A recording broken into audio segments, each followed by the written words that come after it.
My name is Rosalie and I'm 32 years old. I always believed family would have your back no matter what. Despite my success as an art curator in New York, I remained the black sheep in my family. Nothing prepared me for the humiliation of being forced to sit alone at my sister Amanda's wedding. The pain of family exclusion cuts deeper than any other wound, especially when you've spent years trying to maintain those relationships. Little did I know that a stranger's simple words would change everything that day. Before I tell you how a stranger's kindness exposed my family's true colors, let me know where you're watching from and hit that subscribe button if you've ever felt like an outsider in your own family. Growing up in suburban Boston, our house on Maple Street looked perfect from the outside. The white picket fence, the neatly trimmed lawn, and the family photos displaying 4 smiling faces gave the impression of the American dream. But behind closed doors, the family dynamic told a different story. From as early as I can remember, the favoritism toward my sister Amanda, who's 4 years younger than me, was painfully obvious. When I brought home straight, as my parents would nod and say, "That's expected." When Amanda brought home B's, there would be celebrations and ice cream treats. The disparity in attention wasn't subtle. "Rosalie, why can't you be more like your sister?" became a recurring question throughout my childhood. It wasn't that I was rebellious or troublesome. I simply had different interests and dreams. Art became my sanctuary from an early age.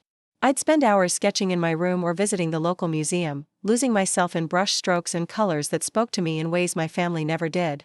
By contrast, Amanda gravitated toward business and finance fields my parents deeply respected.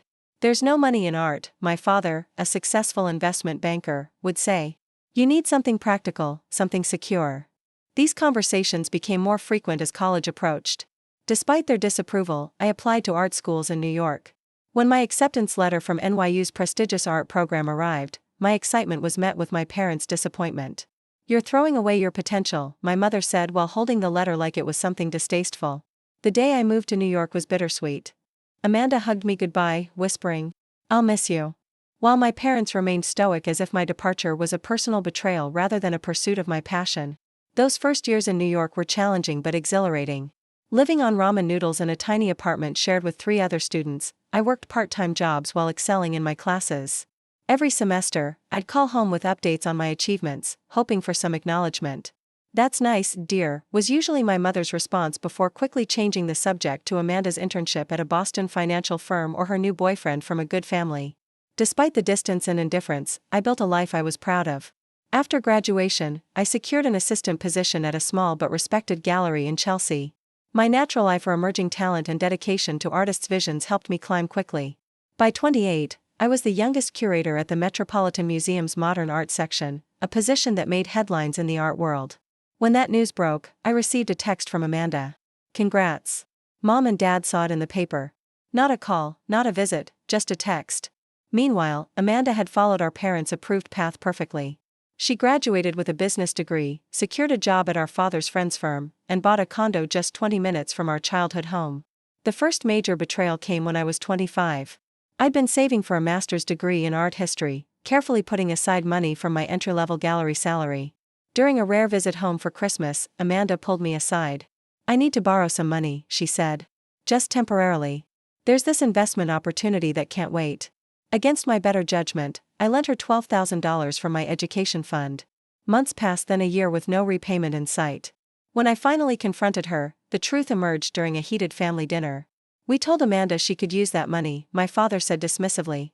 "Your education fund was just sitting there since you chose not to pursue a real degree." I was stunned into silence. The money I had worked night shifts to save the future I was planning had been given away without my knowledge or consent. The betrayal wasn't just Amanda's. It was my parents', too.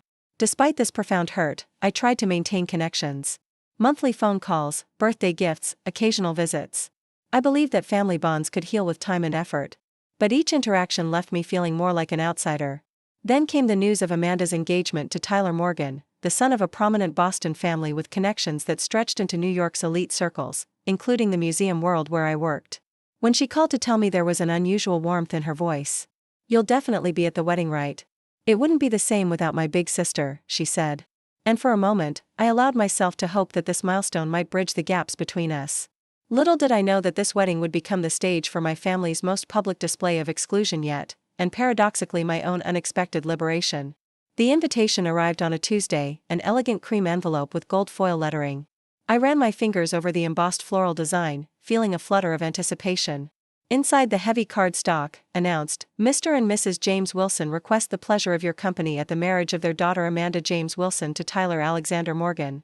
After months of minimal contact, this formal invitation felt like an olive branch. I immediately called Amanda, genuinely excited for her. It's beautiful, I told her. I'm so happy for you. Thanks, she replied, her voice carrying that familiar distant tone. It's going to be the social event of the season. 300 guests, including some of Dad's important clients and Tyler's family connections. I hesitated before asking, is there anything I can help with? I could come up a weekend early to help with preparations. Oh, that won't be necessary, Amanda said quickly. Mom hired the best wedding planner in Boston. Everything's already perfectly organized. Despite the rejection, I remained hopeful. This was a chance to reconnect, to be part of a significant family moment. The next weekend, I went shopping for the perfect dress, spending more than my budget allowed on a tasteful navy blue gown that complemented my figure without drawing attention away from the bride. Finding the right gift proved challenging on my curator's salary, especially after spending so much on the dress. I wanted something meaningful, something that showed I cared despite our complicated relationship. Through my museum connections, I located a rare first edition art book featuring the Boston landscapes that Amanda had always admired in our childhood home. It cost 3 months of lunches and coffee. I told my colleague Julia over drinks, but it's worth it to show I care. Julia, who had heard plenty about my family dynamics over the years, looked concerned.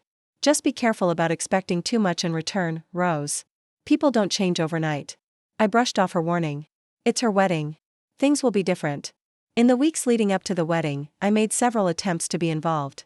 I sent emails offering to help with favors or seating charts. I called my mother asking if there was a bridal shower I should attend. Oh, we kept it very intimate, my mother explained. Just local friends. It would have been too much for you to travel twice in such a short time. The excuses continued when I asked about the rehearsal dinner. It's only for the wedding party and immediate family, my mother said, not acknowledging the obvious fact that I was immediate family. Each rejection stung, but I rationalized them away. Perhaps they were trying to be considerate of my busy schedule. Maybe Amanda was just overwhelmed with wedding details. 2 days before the wedding, I packed my carefully wrapped gift and new dress, taking a Thursday evening train from New York to Boston. I'd booked a room at the hotel near the venue, not assuming I'd be included in the family accommodations. The text message from Amanda as I traveled north was brief. Looking forward to seeing you at the ceremony. Everything's hectic here with last-minute details. I responded with enthusiasm, offering once more to help with anything needed before the big day. Her reply came hours later. We've got it covered. Just see you Saturday. Friday passed with no invitation to join any pre-wedding activities. Through social media, I glimpsed photos of family members gathering for what appeared to be an informal dinner. My parents, Amanda Tyler, and his family, even distant cousins from Chicago, were there. Everyone except me. I spent the evening alone in my hotel room practicing my smile in the mirror, rehearsing genuine-sounding congratulations. The gift sat on the desk wrapped in silver paper with a handwritten card expressing my love and best wishes. Tomorrow will be different, I told myself. Tomorrow I'll be part of the family again. Saturday morning dawned bright and clear, a perfect June day for a wedding. I arrived at the church early, heart pounding with a mixture of hope and anxiety. The historic stone building was already bustling with florists and photographers. I'm the bride's sister. I explained to the usher, who didn't recognize me. He checked his list and nodded, though his expression suggested this information surprised him. I slipped into the preparation area, gift in hand, ready to be part of my sister's special day at last. The church vestibule bustled with activity as I made my way through clusters of people I didn't recognize. Elaborate flower arrangements perfumed the air and string quartet music drifted from the sanctuary. Everything was picture perfect, just as Amanda had always dreamed her wedding would be. My first indication that something was wrong came when I approached the display table with seating cards. Elegant calligraphy denoted each guest's assigned table. I scanned the family section looking for my name among the Wilson cards. Nothing. I checked again, thinking perhaps there had been a mistake. Are you looking for your seat? Asked a cheerful wedding coordinator. Yes, I'm Rosalie Wilson, the bride's sister. Her smile faltered slightly as she flipped through her clipboard. Yes. You'll be at table 19. The cards for that table aren't out yet, but I'll make sure one gets placed for you. I nodded, trying to hide my confusion. Table numbers under 10 were typically reserved for family and close friends. 19 sounded distant. Pushing aside my unease, I made my way to the bridal suite, gift tucked under my arm. Outside the door, I encountered my parents. My mother was resplendent in a designer pale pink ensemble. My father distinguished in his tuxedo. "Rosalie, you made it," my mother said, air-kissing my cheek. Her eyes darted over my shoulder as if looking for someone more important. "Wouldn't miss it," I replied warmly. "You both look wonderful." "Your sister is almost ready," my father said stiffly. "She's a bit stressed, so keep your visit brief." The warning felt unnecessary and hurtful, but I smiled and knocked gently on the door. Amanda sat before a mirror while a makeup artist applied finishing touches. Our eyes met in the reflection, and for a second, I saw something unreadable flash across her face. "You look beautiful," I said, sincerely, placing my gift on a side table. Amanda turned her wedding gown rustling. "Thanks for coming, Rosalie." The words were right, but the tone was wrong. Cold, formal, as if addressing a distant acquaintance rather than a sister. "I brought you something," I said, gesturing to the package. "I hope you like it." "I'll open it later," she replied, turning back to the mirror. "The photographer wants family photos in 10 minutes on the church steps." I waited for an invitation to join, but none came. After a moment of awkward silence, I excused myself and found a seat in the sanctuary. The ceremony was beautiful. Amanda glowed as she walked down the aisle on our father's arm. Tyler looked at her with genuine adoration. I felt a pang of both happiness for my sister and loneliness as I sat among strangers while the rest of my family occupied the front row. When the ceremony concluded, guests moved to the reception venue, an elegant historical mansion with manicured gardens. I followed the crowd, stopping occasionally to introduce myself to people who looked at me with surprise when I mentioned I was the bride's sister. Inside the grand ballroom, tables were arranged around a polished dance floor. Crystal chandeliers cast a warm glow over white linens and centerpieces of pale roses and greenery. A string quartet played softly as guests found their assigned seats. Table 19 was located in the far corner of the room, partially obscured by a decorative pillar. As I approached, I found my tablemates already seated, two elderly great aunts who were hard of hearing, a teenage cousin of Tyler's who spent the entire time on his phone, and what appeared to be last-minute additions who weren't sure why they had been invited. "And how do you know the happy couple?" asked one woman at the table. "I'm Amanda's sister," I replied. "Sister?" She looked genuinely shocked. I had no idea she had a sister. "You weren't in any of the family photos." The comment stung like salt in an open wound. As dinner began, I watched my parents, Amanda Tyler, and his family laughing and posing for photos at the head table. Not once did anyone suggest I join them, not even for one picture. The first course was served, a delicate salad with goat cheese and candied walnuts. My tablemates gradually dispersed to mingle with other guests, leaving me alone. From my isolated corner, I observed the celebration unfolding without me. Amanda danced with our father, tears in both their eyes. My mother chatted animatedly with Tyler's parents. Cousins I hadn't seen in years gathered for group photos. It was as if I existed in a parallel universe, visible yet completely unseen. The beautiful centerpiece on my near-empty table seemed to mock the emptiness I felt inside. The rare art book, my heartfelt gift, sat unopened somewhere, perhaps forgotten like its giver. As the main course arrived, I picked at my perfectly cooked salmon, appetite gone. The wedding planner approached, leaning down to whisper, "We'll be doing family toast soon. Just wanted to let you know." I nodded, waiting for instructions on where to stand or what to do. "You can watch from your table," she added before walking away. The final blow came during the toasts. My father stood, champagne flute raised, and spoke emotionally about our only daughter finding her perfect match. My mother echoed the sentiment, thanking everyone for sharing this day with our little family. In that moment, I understood with complete clarity I wasn't just seated separately. I had been erased entirely from the family narrative. The realization hit me with physical force, bringing unexpected tears to my eyes. I had spent years making excuses for their behavior, believing that deep down they still considered me family. The evidence before me suggested otherwise. I sat alone at table 19, fighting back tears, considering whether I should simply leave unnoticed. Who would miss me, who would even realize I had gone? That's when he appeared, this stranger in a perfectly tailored suit, offering words that would unexpectedly change the course of the evening and in some ways my life. "You look like you could use a friend. Want to act like you're with me?" The voice came from beside me, warm and low. I glanced up quickly, wiping away a stray tear to find a tall man with kind eyes standing by my isolated table. His smile seemed genuine, not pitying, which was the only reason I didn't immediately dismiss him. "Excuse me," I managed, straightening my posture. He pulled out the chair next to mine and sat down, his movements relaxed but respectful of my space. "I'm Jackson. I work with Tyler at the architectural firm. And unless I'm completely misreading the situation, you seem to be getting the cold shoulder despite being related to the bride." His directness was surprising but somehow comforting. No pretense, just straightforward observation. "How did you know?" I asked. "I overheard someone mention the bride's sister was here." Then I noticed you sitting alone while the family takes their 15th group photo without you. He shook his head slightly. Plus, you have her eyes. Different color, but same shape. I managed a small laugh. Rosalie Wilson. Yes, Amanda's sister, though. Apparently, that's a state secret today. Jackson extended his hand, which I shook automatically. Jackson Hayes, architectural designer and occasional wedding detective at your service. Something about his easy manner made the knot in my chest loosen slightly. Maybe it was the absurdity of the situation. Or maybe it was simply having someone acknowledge what was happening instead of pretending everything was normal. So, what's your offer exactly? I asked, curiosity replacing some of my hurt. Simple. For the rest of this reception, you're not alone anymore. We arrived together.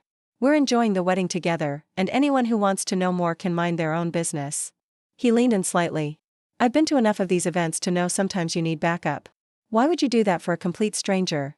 Jackson's expression turned thoughtful. Let's just say I know what it's like to be the odd one out in family situations.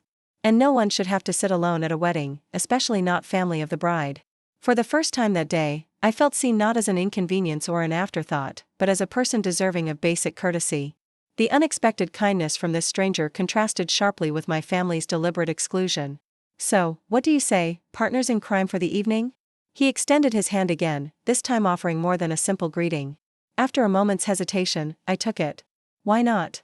This reception couldn't possibly get more awkward for me. Jackson grinned. That's the spirit. Now tell me about yourself while we get champagne from the bar and not the family stuff, the real you. As we walked together toward the bar, I felt curious eyes following us. The weight of isolation began to lift slightly from my shoulders. I'm a curator at the Metropolitan Museum in New York, I said, surprising myself with how good it felt to lead with my accomplishments rather than my relationship to the bride. Jackson's eyebrows raised with genuine interest. Seriously, that's impressive. What's your specialty? Contemporary American artists, particularly those working with traditional techniques in modern contexts. Wait, he stopped turning to face me. Did you curate the Reimagined Landscapes exhibition last fall with the Angela Torres installation? Now it was my turn to be surprised. You saw that? I did. It was brilliant. The way Torres manipulated perspective to comment on urban development, he shook his head in appreciation. As an architect, it really challenged my thinking about space and structure. Our conversation flowed naturally as we collected champagne flutes from the bar. For the first time that day, I forgot to monitor my family's movements across the room. Instead, I found myself engaged in a discussion about the intersection of architecture and visual art with someone who actually understood my passion. So, you work with Tyler? I asked as we sipped our drinks. Jackson nodded. Senior design team. He's actually quite talented, though I'm not sure your sister realizes she's marrying someone with an artist's soul. The observation was astute and made me see my new brother-in-law in a different light. The irony isn't lost on me, I admitted. As the evening progressed, Jackson seamlessly integrated me into conversations with other guests. He introduced me not as Amanda's sister, but as Rosalie Wilson, the museum curator I was telling you about. He highlighted my accomplishments and expertise in a way my family never had, making me feel valued rather than peripheral. We danced to the band's cover of classic jazz standards, his hand respectful at the small of my back. For the first time that day, I felt myself genuinely smiling, even laughing at his commentary on some of the more outrageous wedding traditions. I've never understood the garter toss, he whispered as we watched Tyler playfully remove Amanda's garter. It's basically saying, hey everyone, watch me touch my wife's thigh while her grandfather looks on. I stifled a laugh against his shoulder, unexpectedly comfortable in this stranger's company. You have a great laugh, he said simply. You should use it more often. The comment caught me off guard, partly because of its directness, and partly because I realized how long it had been since I'd laughed freely in my family's presence. With them, I was always guarded, always careful, always trying to meet unspoken expectations. As we spun around the dance floor, I caught sight of Amanda watching us from her seat at the head table. Her expression had changed from indifference to something more complex. She whispered something to Tyler, who glanced our way with curious interest. I think we've been noticed, Jackson murmured, following my gaze. Is that a problem? I asked. Not for me, he replied easily. But your sister seems to suddenly remember she has one. Sure enough. As the song ended, Amanda began making her way toward us. Her elaborate gown creating a path through the crowd as guests stepped aside for the bride. This should be interesting, I said under my breath. Jackson squeezed my hand reassuringly. Remember, you're not alone this time. And somehow standing beside this kind stranger who had seen my isolation and offered connection. Instead of pity, I felt stronger than I had in years of family gatherings. Whatever Amanda wanted, I was finally ready to face it on my own terms. Amanda approached us with that practiced smile she reserved for people she wanted something from. Her wedding dress rustled impressively as she stopped before us, her eyes fixed on Jackson rather than me. "I don't believe we've been properly introduced," she said to him, extending her manicured hand. "I'm Amanda the bride." "Jackson Hayes," he replied politely, shaking her hand briefly before returning his arm to my waist. "Congratulations on your wedding. Your sister has been telling me what a beautiful ceremony it was." The deliberate mention of our relationship caused Amanda's smile to falter momentarily. "Oh, has she? How nice." She finally glanced at me. "Rosalie, I didn't realize you were bringing a date." The seating cards were already arranged. The implication that my supposed failure to communicate was the reason for my isolated table assignment was both predictable and infuriating. Jackson sensed my tension and smoothly intervened. "I've been admiring the architectural details of this venue. The restoration work is impressive," he said. "Tyler mentioned you chose it for the historical significance." "Yes, the Morgan family has connections to the original builders," Amanda replied, clearly pleased to shift to discussing her wedding choices. "Speaking of connections, Jackson, I'd love to introduce you to some of our friends. Many of them are involved in Boston's development projects." Her intention was transparent. Separate Jackson from me, absorb him into her circle, and leave me alone again. It was a social maneuver I'd witnessed her execute countless times at family gatherings when someone showed interest in my work or ideas. Before Jackson could respond, I spoke up. "Actually, Jackson and I were just discussing the influence of historical architecture on contemporary design. It's fascinating how his architectural perspective aligns with my curatorial work." Amanda's eyes narrowed slightly. "Your museum work? I wasn't aware architects frequented art museums so often." "Any architect worth their salt studies art regularly?" Jackson replied easily. "In fact, I attended Rosal's exhibition at the Met last fall. Her curation of the reimagined landscapes show was brilliant." "I'm surprised you didn't mention it given how significant it was in the art world." Amanda's expression shifted from dismissive to surprised. "You had an exhibition at the Metropolitan Museum." The fact that my own sister didn't know about one of the most significant achievements of my career spoke volumes. Jackson looked between us, clearly realizing the depth of the disconnect. "The New York Times called it groundbreaking," he said quietly, not to boast on my behalf, but to highlight the absurdity of her ignorance. "Well," Amanda said, recovering quickly. "We've been so busy with wedding planning in our careers. It's hard to keep up with everything happening in New York." "Strange," I said, finding my voice. "I've managed to keep up with all your promotions and life events despite my busy schedule." The tension between us crystallized into something palpable. Amanda's perfect bride facade cracked slightly, revealing the familiar competitive edge I'd grown up with. "Not all careers require the same level of commitment, Rosalie. Some of us have real responsibilities." The dismissal of my profession, my passion, was the final straw. Years of silently accepting such comments suddenly seemed intolerable. "Real responsibilities," I repeated, "like showing basic respect to family members. Like acknowledging their accomplishments. Like not seating your only sister at a back table with strangers at your wedding." Amanda's eyes widened at my unexpected confrontation. "You're making a scene," she hissed, glancing around nervously. "No, Amanda, you made a statement when you decided to treat me like a distant acquaintance today. I'm just finally responding to it." Our raised voices had attracted attention. Tyler approached cautiously, followed by our parents, who looked more concerned about appearances than the actual conflict. "Is everything okay here?" Tyler asked, placing a supportive hand on Amanda's shoulder while giving Jackson a questioning look. "Just a family discussion," Jackson replied calmly. "Though I think it's long overdue." My father stepped forward, his authoritative presence attempting to defuse the situation. "This is hardly the time or place, Rosalie. We're celebrating Amanda's day." "And where was I supposed to discuss it, Dad?" "During the family photos I wasn't included in, at the rehearsal dinner I wasn't invited to, or perhaps at the next family gathering where you'll all pretend today was perfect." My mother made a small distressed sound. "Rosalie, please. People are watching." "People have been watching all day," I countered. "Watching me sit alone, watching me be excluded from every family moment, watching you all pretend I don't exist." "That's ridiculous," my father said dismissively. "You're being dramatic as usual. This is exactly why we keep certain events smaller." The casual confirmation of their deliberate exclusion stunned me into momentary silence. Jackson's hand found mine, a silent show of support that gave me strength. "Why are you really here, Dad? Just say it." My father's face flushed with anger or embarrassment. "Perhaps both. You were always difficult, Rosalie.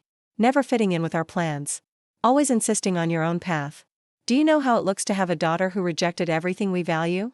The truth finally spoken aloud after decades of subtle undermining hit like a physical blow. My mother stepped in, perhaps sensing he'd gone too far. "We seated you separately to avoid complications with important guests," she explained.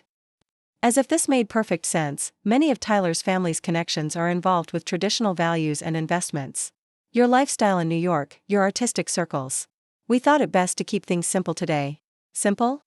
I echoed in disbelief. You mean hiding me away was simpler than acknowledging your daughter has different interests? Tyler's expression had transformed during this exchange. He looked between Amanda and my parents with growing concern, clearly seeing something he hadn't noticed before.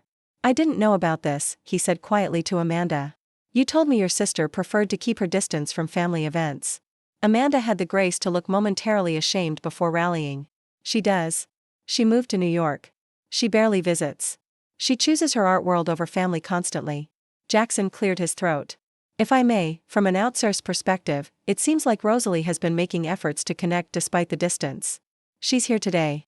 She brought a thoughtful gift, and based on our conversation, she keeps up with all your life events. The exclusion appears to be flowing in the other direction." Tyler nodded slowly, his expression troubled as he began to understand the dynamics of the family he had just married into. Several wedding guests had stopped pretending not to listen, their expressions ranging from uncomfortable to fascinated by the family drama unfolding. "Is this true?" he asked Amanda. "Did you deliberately exclude your sister from the family activities this weekend?" Amanda's composure finally cracked completely. "You don't understand. She always gets the attention when she's around. Always the special one with her exotic New York life and artistic talent. This weekend was supposed to be about me for once." The raw jealousy in her voice revealed what had been simmering beneath our relationship for years. Not disapproval of my choices, but resentment of the attention they sometimes garnered.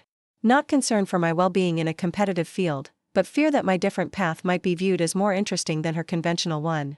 My parents stood frozen. Their carefully constructed narrative about our family dynamics crumbling before a room of witnesses.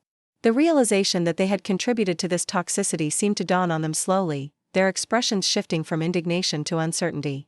As the truth hung in the air between us, I felt something unexpected. Not satisfaction at their discomfort, but a profound sadness for all the years wasted on these destructive patterns. And beneath that sadness, a growing sense of resolution. Whatever happened next, I would no longer participate in pretending everything was fine. The silence that followed Amanda's outburst seemed to stretch endlessly. Wedding guests awkwardly pretended to resume their conversations, though their attention remained fixed on our family tableau.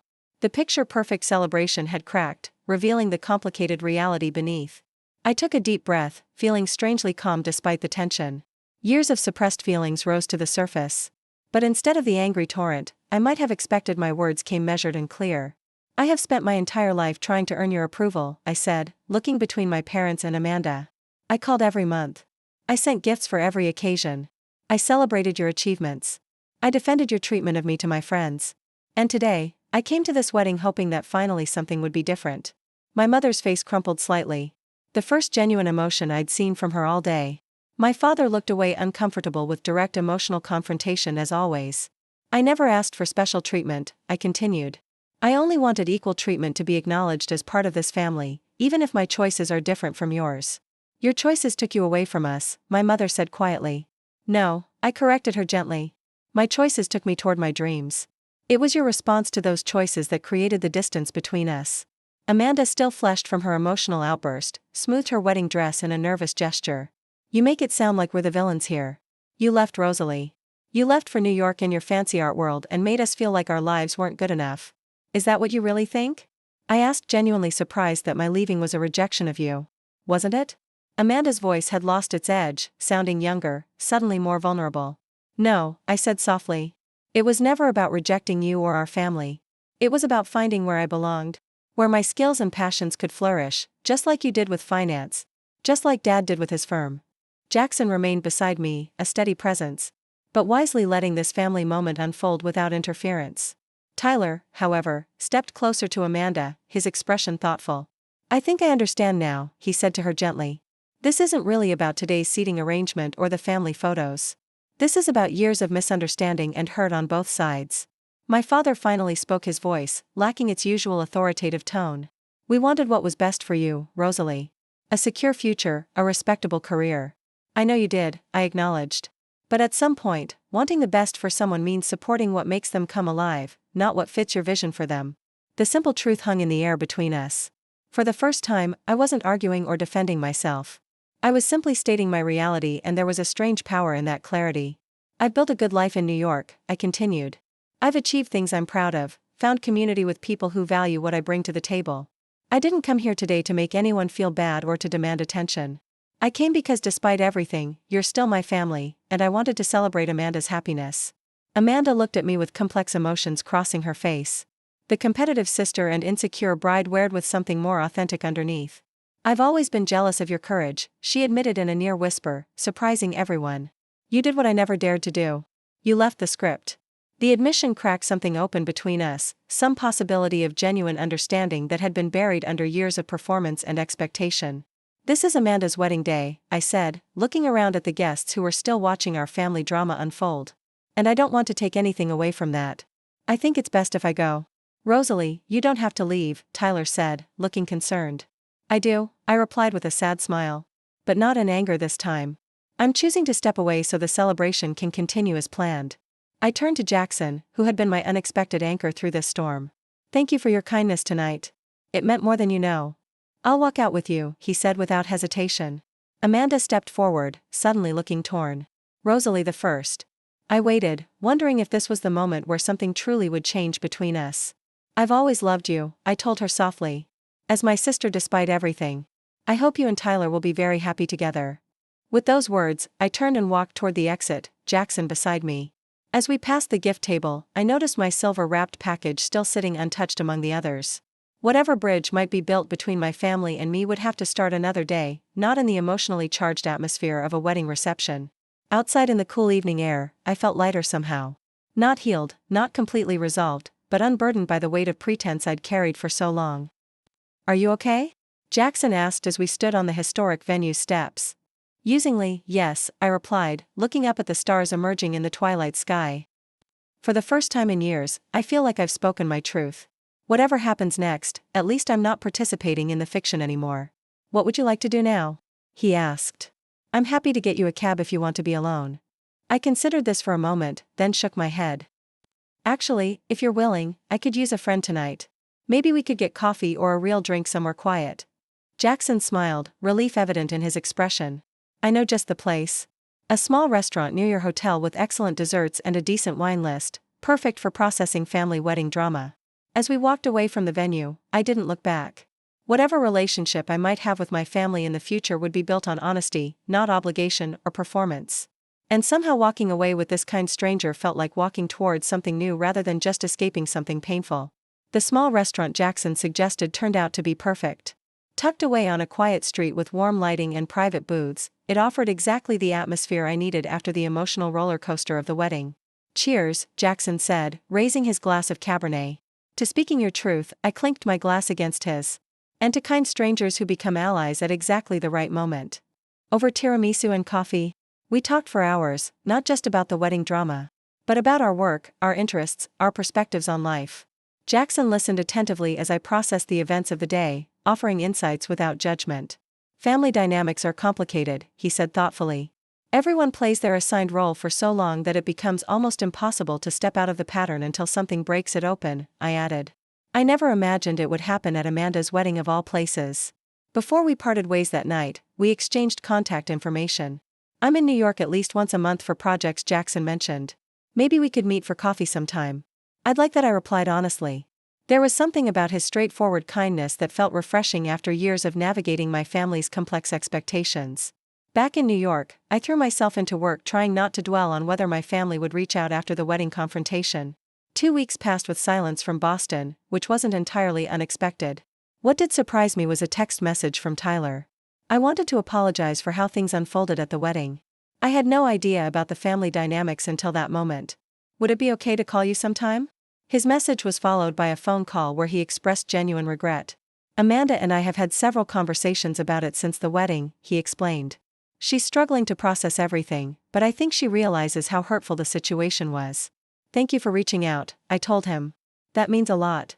The following week, an email arrived from Jackson with the subject line, "In town for project meeting, coffee offer still stands."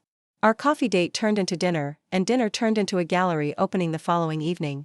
His perspective as an architect brought new dimensions to how I viewed the exhibitions, and I found myself looking forward to our conversations more than I had anticipated. You know, he said during our third meeting, you seemed different from that night at the wedding. Different how? More present, less guarded, like you've put down a heavy suitcase you'd been carrying too long. His observation was surprisingly accurate. Since speaking my truth at the wedding, I had felt a shift within myself. The constant need for family approval had loosened its grip, allowing me to breathe more freely. 3 months after the wedding, Amanda called. Our conversation was awkward at first, neither of us quite knowing how to navigate this new terrain of honesty between us. I'm sorry, she eventually said, for the wedding, for years before that, for the competition I always created between us. I'm sorry, too, I replied. For not speaking up sooner, for letting resentment build instead of addressing it directly. We agreed to start small. A monthly phone call. No pretense, no performance, just two sisters trying to build something authentic from the rubble of old patterns. My parents took longer. 5 months after the wedding, my mother called, her voice tentative in a way I'd never heard before. Your father and I have been doing some reflecting, she said. We may not have always understood your choices, but we're trying to see things differently now. It wasn't a complete transformation, but it was a beginning. Small steps toward a relationship based on who we actually were rather than who they had wanted me to be. Meanwhile, my relationship with Jackson evolved naturally from friendship into something deeper. His unwavering support and genuine interest in my work and thoughts provided a stark contrast to the conditional approval I'd grown up with. You know what I admire most about you, he said one evening as we walked through Central Park. Your resilience. You built a life you love. Despite never having the foundation of family support most people take for granted. His words helped me see my own strength in a new light. What I had once viewed as simply surviving family disappointment he saw as courageously creating an authentic life. 6 months after the wedding, I hosted the opening night of my biggest exhibition yet. The gallery buzzed with artists, critics, and museum patrons admiring the collection I had curated, featuring emerging artists exploring themes of belonging and displacement. Jackson stood proudly by my side, having flown in specifically for the event. Several of my closest friends from New York's art community surrounded us, people who had become my chosen family over the years. As I was explaining the concept behind a particularly moving installation, I glanced toward the entrance and froze mid-sentence. My parents stood uncertainly in the doorway, looking out of place, but undeniably present. Your parents came, Jackson whispered, squeezing my hand supportively. Their presence at my professional milestone was awkward but significant. They moved stiffly through the gallery, clearly uncomfortable in the artistic environment but making an effort to understand the world I inhabited. This is very interesting. My father said when we finally spoke, using the word people use when they don't know what else to say about contemporary art. But they had come. They had stepped into my world instead of expecting me to conform to theirs. It was a small gesture but represented a monumental shift. 1 year after Amanda's wedding, I hosted Thanksgiving dinner in my apartment. My modest table accommodated Jackson, now officially my boyfriend, 2 close friends from the museum, and to everyone's surprise, Amanda and Tyler, who had accepted my invitation after some deliberation. This is nice, Amanda said as we prepared food in my kitchen, the first time we had cooked together since childhood. Different, but nice. Different is okay, I replied, handing her a knife to chop vegetables. Maybe even necessary sometimes. As we gathered around the table, I looked at the eclectic group of people who had become my support system. Some related by blood, others by choice, all present because of authentic connections rather than obligation. I'd like to propose a toast, Jackson said, raising his glass. To finding your people, wherever and however they come into your life. The journey from exclusion to belonging hadn't been straightforward. There were still awkward moments with my family. Still old patterns that sometimes emerged. But I had stopped seeking validation from sources unlikely to provide it, and instead nurtured connections with those who valued me as I was. That evening, watching Amanda laugh genuinely at something Tyler said, seeing my chosen family blend with my birth family in my own space on my own terms, I felt a sense of peace I had never experienced in our childhood home. True belonging, I had learned, wasn't about forcing yourself into spaces where you didn't fit. It was about creating spaces where you and others could be authentic, imperfect, and still accepted. Have you ever experienced being excluded from a family event or felt like an outsider in your own family? I hope my story reminds you that your worth isn't determined by others' approval. If this resonated with you, please like this video and share it with someone who might need to hear that they're not alone. Subscribe for more real stories about finding your place in the world even when it's not where you expected. Thank you for listening to my journey. And remember, sometimes the family you create is just as important as the one you were born into.